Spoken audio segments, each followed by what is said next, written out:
Quel rôle le travail a-t-il pu jouer dans ton développement en tant que sportif professionnel? Quel effort as-tu fait pour progresser et durer dans ton sport? Alimentation, sommeil, renforcement?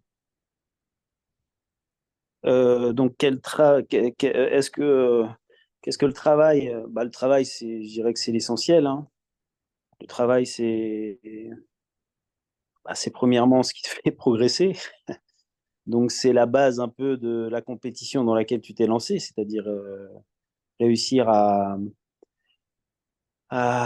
battre la concurrence, parce que ça reste quand même un sport collectif, mais très individuel, où au final, on te juge sur tes performances sportives, sur tes performances quotidiennes. Donc le travail, c'est ce qui t'aide à progresser, c'est ce qui t'aide à avoir confiance en toi, forcément, parce que plus tu maîtrises ton art et plus t'es en confiance, et plus de belles choses peuvent arriver. Et puis, je pense aussi une chose à pas sous-estimer, c'est que tu gagnes le respect aussi de tes coéquipiers, parce que le travail, on reprochera toujours à un mec qui bosse pas, éventuellement, que ça va pas, qu'il n'est pas à sa place ou quoi, mais si tu travailles et que tu donnes tout, on n'a rien à te reprocher. Donc, je pense que c'est là où, moi, je me rappelle quand je suis arrivé en France, c'était donc un centre de formation. Donc, tant que je suis resté à Cannes, on était vraiment dans une éducation de travail et de discipline. Euh, et après, quand tu arrives dans le monde pro, je dirais entre guillemets le vrai, parce que au centre de formation, tu as quand même tous tes éducateurs, le centre de formation qui te suit, ceux que tu as connus. Donc, tu es un peu dans un cocon, que même si tu touches l'équipe pro, ça reste quand même un environnement familial.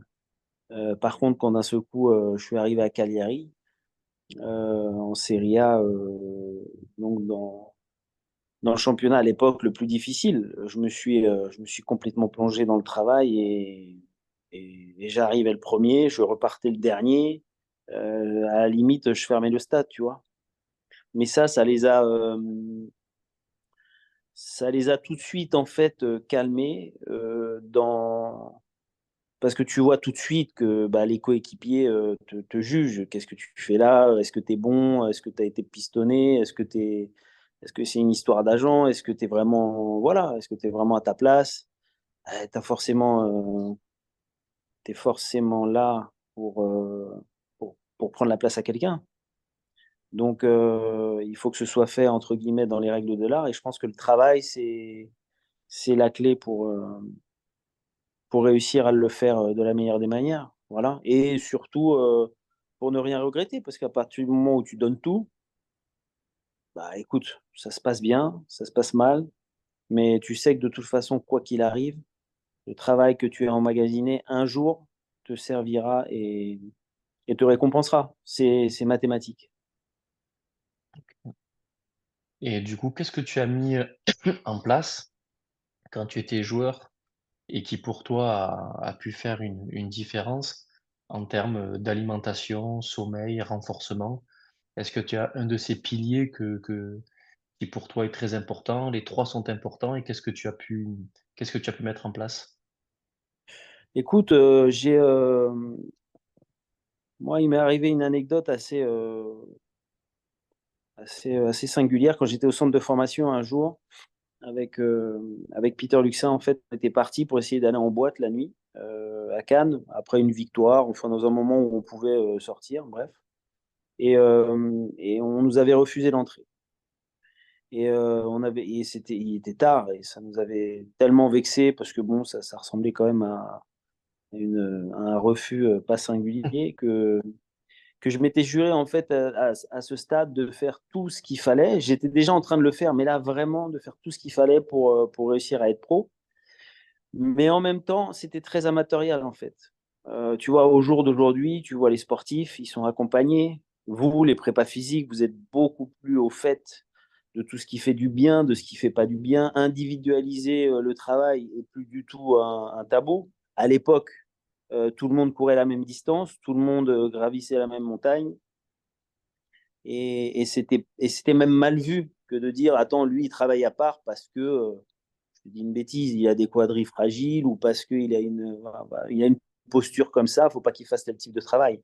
C'était vraiment, voilà, on monte dans le même bateau, on fait tous le même travail, on a tous le même chemin. Et donc, quelque part, moi, en fait, j'ai grandi avec le changement et l'évolution du football moderne. Le football est passé quand même dans le monde moderne. Je dirais Ronaldo, le Brésilien, donc très, très rapide, très puissant. Mais on en était encore au balbutiement. C'est-à-dire que moi, pendant des années, j'ai fait le même échauffement avec, je te parle collectivement, à Cagliari. Après, je suis arrivé à Rome avec Capello, toujours pareil, on a fait le même échauffement, on faisait 2 tours de terrain, après on levait les cuisses, après on levait les trucs, après. Et quelque part, ça a évolué un peu quand je suis arrivé à la Juve. Donc, j'avais quand même 26 ans. Et même les 2 premières années de la Juve, sur les 6 que j'ai faites, ont été quand même extrêmement, je dirais, collectives. Et après, ils ont commencé à penser que peut-être, bon, et on a entendu parler de Klinsmann, qui était, je crois, entraîneur de l'équipe nationale américaine, qui était arrivé avec des nouvelles manières comment ça s'appelle, d'évoluer, de s'échauffer, de renforcer, de se renforcer. Bref, c'est là que moi, avec pas mal de problèmes physiques en plus que j'ai eu au début, j'arrivais pas à trouver un équilibre. Donc c'est là où tu tombes en proie à des docteurs qui t'inventent des choses ou des prépas physiques qui sont eux aussi pas forcément prêts et qui disent non mais il faut faire ça, non mais John il faut que tu fasses pareil là t'es. Et en fait ça a été que assez tard où j'ai déjà trouvé les bienfaits de l'ostéopathie, où j'ai trouvé les bienfaits de la naturopathie, parce que je pense que, tu vois, moi, par exemple, au jour d'aujourd'hui, tu me demandes ce que j'aurais fait, j'aurais eu un prépa physique personnel, c'est sûr.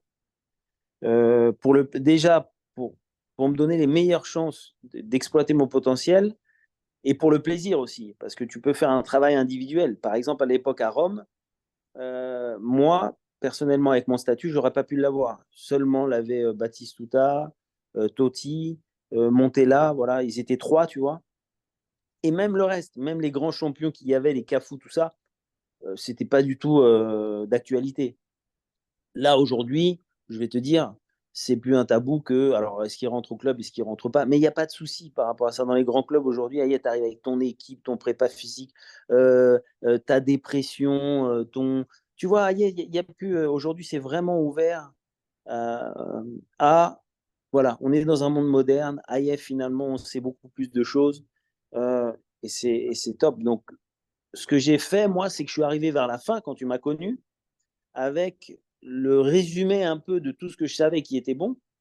Et par exemple, avec mon hernie discale, ben moi, comme tu le sais, j'allais voir, enfin, je me rappelle plus son prénom, mais je me levais à 5 heures du mat et j'allais faire des renforcements pour mon dos. J'arrivais, je faisais l'entraînement du matin et après, je me faisais une petite séance de récup muscule l'après-midi. Et donc, tout le monde te dira, ou à l'époque, peut-être quand j'étais plus jeune, les vieux, entre guillemets, ne faisaient pas ça. C'était les vieux, on les fait récupérer, attends, ça va, machin. Et tu comprends que plus tu vieillis et plus il faut que tu travailles. Plus il faut que tu t'assouplisses, plus il faut que tu renforces, mais des choses différentes, pas forcément des charges de fou, mais bref, le travail devient beaucoup plus ciblé. Et moi, j'ai eu la chance, mon ostéo, qui, je ne sais pas si tu l'avais connu, toi, François Tessèdre. Je crois que tu l'avais Si, si, connu. ouais, ouais, je l'ai connu. Tu l'avais connu. Bah lui, je l'aurais eu en tout début de carrière, j'aurais fait une carrière complètement différente, c'est sûr. De match, je ne sais pas. Mais une chose est sûre, c'est que ça n'aurait pas été pareil. C'était quelqu'un qui m'avait exactement compris. La première fois qu'il m'avait vu, qui m'avait tout de suite rassuré. Il m'a dit non, John, toi, tu n'as pas de souci. Voilà ce qu'il faut que tu fasses. Voilà ce qu'il faut que tu fasses. Alors que j'étais déjà en proie avec un staff médical qui était lui en difficulté parce qu'il ne trouvait pas la solution. Parce qu'il faut pas oublier que à très haut niveau, il faut que ça aille vite. À un moment, bon, il faut pas que tu sois un problème. Donc on croit en toi, on croit en toi jusqu'à temps que. Et il faut que tu aies des résultats. Dès que tu en as, c'est bien, tu achètes du crédit. Dès que tu n'en as pas, après, ça devient un peu complexe. Mais voilà, aujourd'hui, ce que je ferais, c'est surtout ce que je peux te dire, ce que je ferais, c'est que j'aurais un Baptiste, voilà, avec qui je ferais du renfort, je pourrais cibler, avec qui on pourrait communiquer avec d'autres professionnels qui t'amèneraient, bon, voilà, je prendrais une partie de mes vacances et j'irais encore faire des tests quelque part pour peut-être voir si je peux progresser sur telle ou telle chose. Parce que je pense que à ce niveau-là, c'est un plaisir, tu vois. Moi, je me rappelle, j'allais en vacances et quand tu faisais du renforcement, des trucs tout seul en vacances, ça restait un peu amatorial. Vraiment, je courais, oui, j'avais un programme, ok, tout ça, mais je me rappelle, j'avais appelé un ancien pro de Cannes. Il m'avait fait une espèce de fiche. Voilà, je faisais du vélo, je faisais de la piste, je faisais du renfort. Donc, c'est plus ta volonté est extrêmement importante. Mais moi, en fait, j'ai vraiment fait partie de l'ancien monde et du nouveau monde. Voilà ce que je dirais. Et encore, quand je suis arrivé à Toulouse, tu te rappelles, je suis arrivé avec mes rouleaux et tout. Les mecs, ils m'ont regardé, ils m'ont dit, mais qu'est-ce qu'il fait, lui? Mais tu vois, j'étais vraiment dans. Après, tu comprends et tu le sais que c'est une chance. Enfin, quand tu passes sur un rouleau et que tu enlèves 70% des tensions que tu as et que tu n'as pas besoin de te faire masser pendant 4 heures, tu te dis, attends, putain, c'est ouf. Et voilà, et tu vois que ça marche parce que tu le vois que c'est. Je dirais que le travail avec la connaissance d'aujourd'hui, c'est une grande chance pour tous ceux qui. Bah, ça élève le niveau aussi. Ça permet à beaucoup plus de joueurs peut-être d'être présents et d'être en concurrence. Mais franchement, voilà un peu ce que je te dirais euh, bah, de manière voilà, générale. Super. Et si tu avais un entraîneur qui t'a marqué et qui t'a appris quelque chose ou qui t'a fait changer, tu m'as parlé de ton ostéopathe. Est-ce que tu aurais voilà, quelqu'un qui t'a marqué dans ta carrière, quelqu'un qui a pu t'accompagner et qui t'a fait vraiment fait changer ton approche de la profession?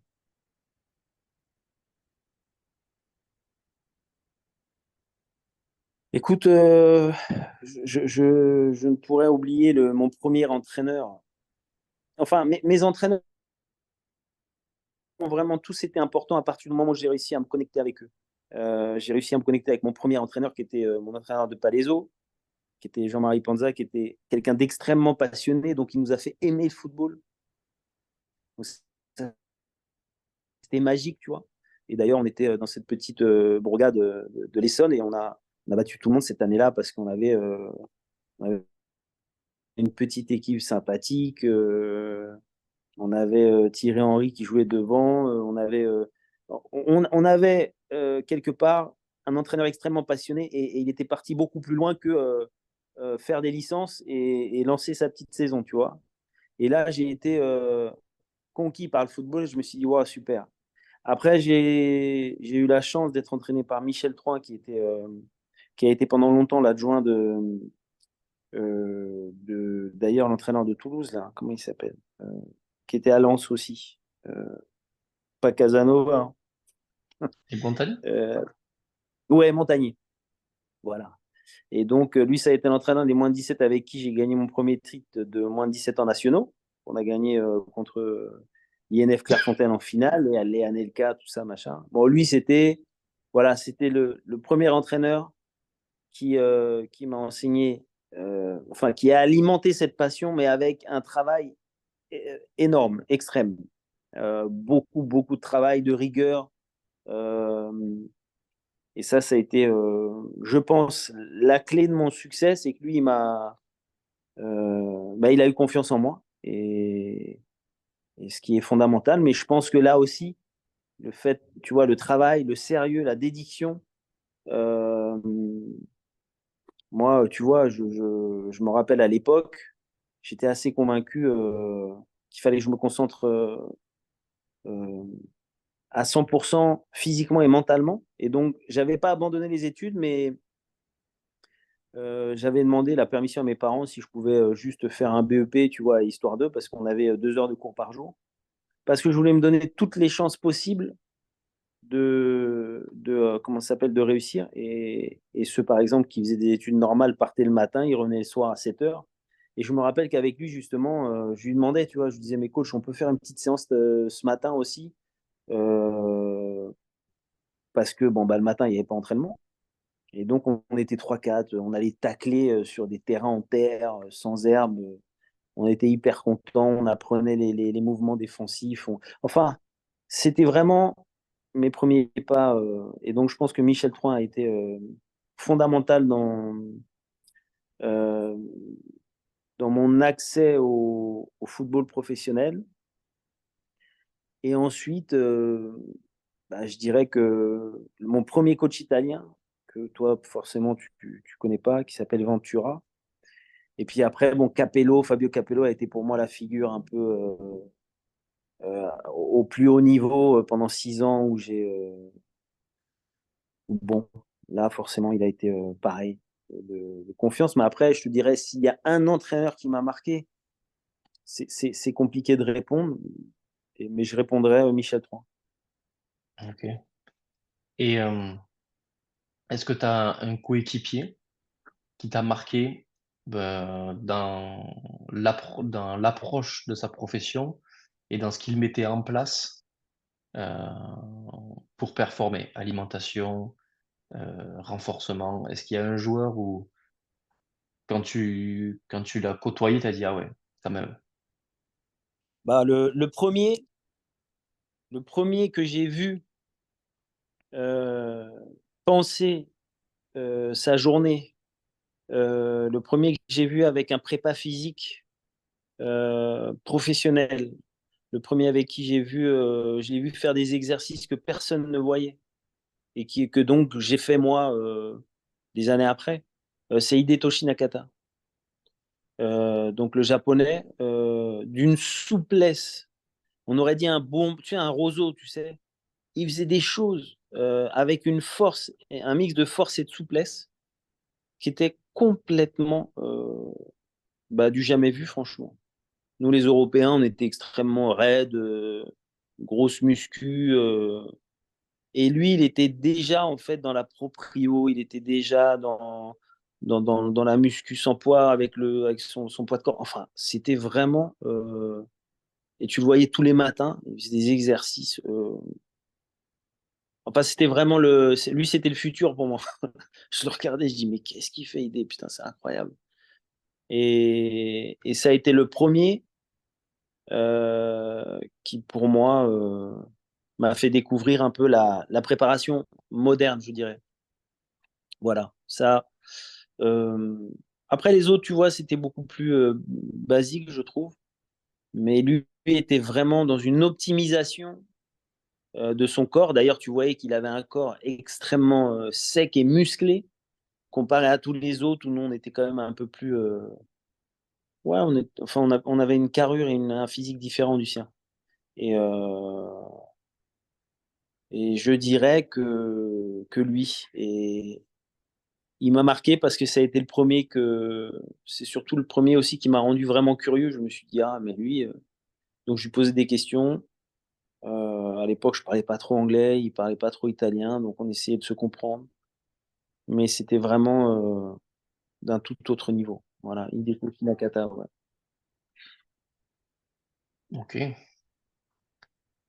Du coup, mon ami, qu'est-ce que tu aurais comme, conseil pour, pour ceux qui aimeraient, suivre, ton parcours et arriver à vivre de leur passion et être joueur professionnel et qui démarrent ou qui sont en centre de formation?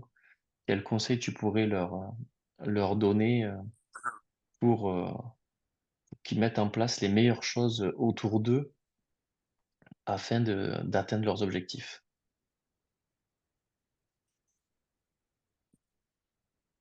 Écoute, c'est compliqué de donner des conseils parce que j'ai quand même remarqué, et en faisant le bilan de toute une carrière, qu'on avait tous quand même des chemins différents. Il y a forcément une base qui est celle de la dédiction au travail, qui est celle du sérieux, qui est celle de ton dévouement pour ta profession, pour ton sport. Et ça, je pense que ça vaut dans toutes les professions. encore plus celle exigeante et celle avec une extrême concurrence comme le football, parce que bon, c'est quand même le sport le plus pratiqué, on va dire. C'est le sport qui fait rêver le plus de gamins dans le monde. Et aujourd'hui, en plus, le monde s'est ouvert, donc il y a des talents qui arrivent d'encore plus loin. Et donc, aujourd'hui, la concurrence, c'est féroce. Moi, j'ai eu le mérite et la chance de passer parce que j'ai pensé qu'à ça, mais c'est vrai que j'ai toujours dit, tu vois, et j'ai pas forcément conseillé ça aux jeunes joueurs. C'est-à-dire que moi, dans ma tête, à l'époque, je m'étais donné 0% de chance de ne pas réussir. C'est-à-dire que je devais le faire. Donc j'ai un peu délaissé quand même l'école, pas parce que ça m'intéressait pas, mais parce que j'y voyais quelque part quelque chose qui me servait pas. Je me projetais dans une profession sportive euh, et je voulais ni perdre Enfin, j'estimais que c'était du temps de perdu. Donc ça, tu ne le conseilles pas aux jeunes parce que bon, il faut quand même aussi un plan B. Mais en même temps, dans ma tête, pour moi, si tu te donnes un plan B, ça peut être compliqué. Parce que dans les moments où il ne faut pas lâcher, dans les moments où c'est extrêmement difficile et que peut-être tu as 90% ou 95% ou 99% des mecs qui vont lâcher, bah, celui qui n'a pas de plan B, peut-être que c'est un avantage pour lui, qui se dit non, moi laisse tomber. Cette nuit, je dors pas, je vais aller travailler ou je vais regarder mon match. Moi, je me rappelle que non, que j'étais à ma manière très minutieux. J'ai pas réussi à construire l'équipe durant toute ma carrière qui qui m'aurait fait faire encore un ou même deux ou trois sauts de qualité. Mais j'ai essayé. Tu vois, j'avais été voir un prépa mental parce que je trouvais que ma concentration n'était pas assez bonne. Euh, et c'était encore un petit peu tabou, tu vois. J'avais été essayer de trouver un prépa physique, mais je m'étais pas bien trouvé avec lui. Bref. Mais ce que je pense et ce que je leur conseille aux jeunes, c'est d'être curieux, d'aimer ce qu'ils font. Surtout, surtout, surtout, ceux qui ont du talent, je leur conseille de travailler 2 fois plus que les autres. Parce que tous ceux avec qui j'ai vu, tous les joueurs qui avaient plus de talent au centre de formation, en tout cas chez moi, sont ceux qui, à un moment, forcément, peut-être baissent un peu le pied parce qu'ils ont plus de facilité technique, ils ont plus de facilité, voilà. Mais si tu t'adaptes pas et si tu n'élèves pas ta quantité, ton niveau de travail, ta qualité de travail, bah à un moment tu te fais dépasser et c'est pas parce que tu as envie de la rattraper que enfin, ton train il est passé déjà. Parce que les autres, ils ont pris un autre rythme, ils sont mentalement beaucoup plus aguerris. Donc, non, ce que je dis, c'est qu'aujourd'hui, c'est difficile, c'est très difficile parce que on te demande d'être extrêmement sérieux et extrêmement professionnel et dédié à ton travail dans un âge où quelque part euh, tu découvres la vie et tu as envie de croquer, tu as envie de découvrir, tu as envie de voilà, t'as envie de t'amuser avec tes potes. Et le truc, c'est qu'en fait, moi, ce que je dis et ce que je conseille, c'est que tous les sacrifices que tu fais qui t'amèneront au monde professionnel, te seront 100 000 fois rendus après une fois que tu le seras. Donc, moi, tu vois, honnêtement, c'est vrai que j'ai pas eu de vie sociale. J'ai pas connu les vacances avec les potes. J'ai pas de groupe de potes. Moi, tu vois, les groupes, les amis d'avant, j'ai pas d'amis d'avant, j'en ai qu'un, tu vois. Euh, Parce que quelque part, socialement, je te parle pas de tous ceux qui viennent quand tu réussis, hein. Je te parle de, de, de ceux au final bah, que tu connaîtras pas parce que tu es dans ta bulle, quoi. Tu es dans ta bulle et tu es déjà dans autre chose et tu fréquentes déjà aussi des sportifs qui sont au-dessus de toi, mais qui sont aussi plus matures. Donc, essaye. Donc, ouais, moi, ce que je conseillerais à tous les jeunes de demain, c'est pas de faire le maximum, c'est de faire même plus que ça. Parce que c'est un métier après extrêmement complexe, très difficile, physiquement et psychologiquement. Je dirais même presque plus psychologiquement que physiquement. Mais, euh, mais bon, pour moi, c'est le plus beau métier du monde. Donc, qui regrettent rien, surtout qu'ils ne regrettent rien. Et qu'ils essayent de comprendre ou même de se faire aider, si tu sais, de temps en temps. Parce que ça se joue à pas grand-chose. Il suffit que tu aies une mauvaise année à 17 ans. Il suffit que tes parents ils divorcent. Il suffit que tu aies un drame dans ta famille. Il suffit que je sais pas, tu sois pas prêt ou d'un seul coup tu tombes amoureux et que ta tête elle commence à partir je sais pas où. Il faut que tu réussisses à trouver ton équilibre. Et ça, par contre, l'équilibre, il est propre à chacun. Donc, c'est difficile de conseiller qui que ce soit. Parce que tu en as un peut-être qui va jouer aux jeux vidéo jusqu'à 1h du matin et ça va lui faire du bien parce que bah, ça le relaxe, je sais pas. Enfin, moi, je te dirais absolument pas. Moi, je vais au lit tôt, je regarde mes magazines et puis je m'endors. Donc ça, c'est vraiment, et je l'ai vu, propre à chacun. Il n'y a pas...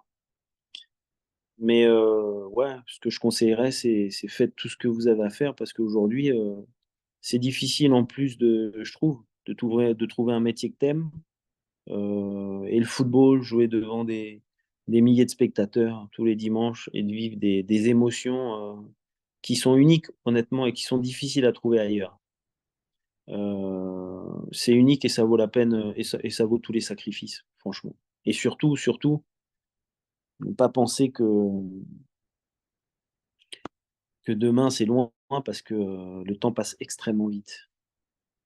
Et c'est ça qui est difficile, c'est que le temps est bâtard en fait. C'est que tu te dis, bon bah là, non mais là, je vais m'y mettre le mois prochain, ou tu vois des mecs peut-être qui ont du mal un peu à s'y mettre, ou je sais pas, qui ont des temps différents. Mais là, le temps passe extrêmement vite et tu vois vraiment, toi, pendant que tu avances, tu vois, même dès les centres de formation, que tu vois, dès la fin d'année, tu as déjà des coups près, tu as les mecs qui ne sont pas mis, qui ont pris un peu de retard, qui vont le payer dans 2 ans, peut-être pas cette année-là, mais tu le sens. Et après, et c'est comme ça, donc il faut vraiment.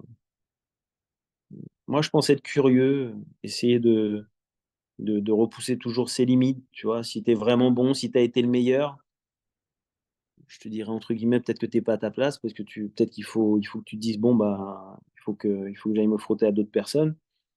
Bah, si tu es le dernier, c'est peut-être que tu es à ta place parce que la concurrence, elle est peut-être trop forte pour toi, mais ça te donnera l'opportunité peut-être de justement de te dépasser et de découvrir, je sais pas, un autre niveau. Bref, ce que je dis en tout cas, c'est que ça vaut tous les sacrifices. Ça vaut tous les sacrifices. Et si je pouvais, bah, si je pouvais, j'inverserais ma vie. Je ferais celle que je suis en train de faire maintenant et je finirais avec celle de footballeur. Ce serait magnifique. Parce que quand tu es au fait, en fait de ce que tu vis, sachant que tu vis pas que des moments de kiff aussi, hein. Enfin bon, bref, c'est pas que ça, hein.